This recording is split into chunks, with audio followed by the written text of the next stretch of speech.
সুদানের সন্ত্রাসী হামলায় নিহত ৬ শান্তিরক্ষীর মরদেহ দেশে ফিরছে আজ। এ নিয়ে আরো জানাতে হযরত শাহজালাল আন্তর্জাতিক বিমানবন্দর থেকে যুক্ত হচ্ছেন সহকর্মী তারেক মাহমুদ সুজন। সুজন, ৬ শান্তিরক্ষীর মরদেহবাহী বিমান পৌঁছেছে কিনা, পরবর্তী আনুষ্ঠানিকতা কি, এ নিয়ে আর কি তথ্য আছে আপনার কাছে? নাজিলা, যেমনটি জানেন, গেল 13 ডিসেম্বর সুদানের আবি এলাকায় যে জাতিসংঘ শান্তিরক্ষী মিশনের যে কাদুগুলি বেসমেন্ট লজিস্টিক বেজের যেই ক্যাম্পটি ছিল, সেই ক্যাম্পে কিন্তু সশস্ত্র গোষ্ঠী ড্রোন হামলা চালায়। সেখানে বাংলাদেশি 6 শান্তিরক্ষী সদস্য নিহত হয়। ইতিমধ্যে তাদের বহনকারী যে বিমানটি, সেটি হযরত শাহজালাল আন্তর্জাতিক বিমানবন্দরে পৌঁছেছে এবং আমরা ঠিক বিমানবন্দরের 8 নম্বর গেটের মধ্যে আছি। কিছুক্ষণ আগে আমরা দেখেছি তাদেরকে বহন করে এই জায়গাটি থেকে নিয়ে যাওয়ার জন্য যে ফ্রিজন ভ্যান, সেটি ভিতরে প্রবেশ করেছে এবং আইএসপিআর থেকে যেমনটি জানানো হয়েছে, আজ তাদের এই বিমানবন্দর থেকে পরে রাষ্ট্রীয় সম্মান এবং মর্যাদায় তাদেরকে সমাহিত করা হবে। এর আগে একটু বলে রাখি আপনাকে, এখন পর্যন্ত এই 6 জন সহ জাতিসংঘ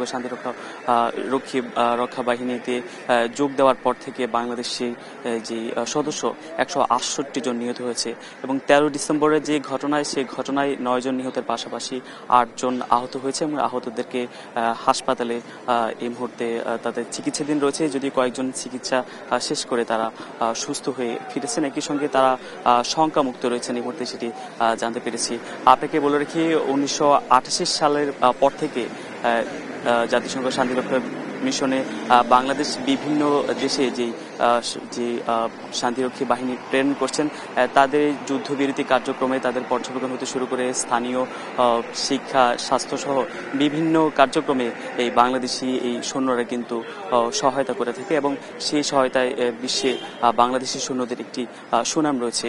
সেজন্য আজকে আমরা দেখেছি এই জায়গাটিতে ব্যাপক নিরাপত্তা এবং সেনাবাহিনীর পক্ষ থেকে তাদেরকে যথাযথ সামরিক এবং রাষ্ট্রীয় মর্যাদায় তাদেরকে স্মরণ করা হবে এবং আমরা যেমনটি জানতে পেরেছি, কিছুক্ষণ আগেই সেই বিমানটি হযরত শাহজালাল আন্তর্জাতিক বিমানবন্দরে এসে পৌঁছেছে। এরপর এখান থেকে তাদেরকে হয়তো সেনানিবাসে নিয়ে যাওয়া হবে। সেখানে সেনাবাহিনীর যে আনুষ্ঠানিকতা, সেটি শেষে তাদেরকে সামরিক মর্যাদায় পরবর্তীতে তাকে দাফন করা হবে। তো এই ছিল আমার কাছে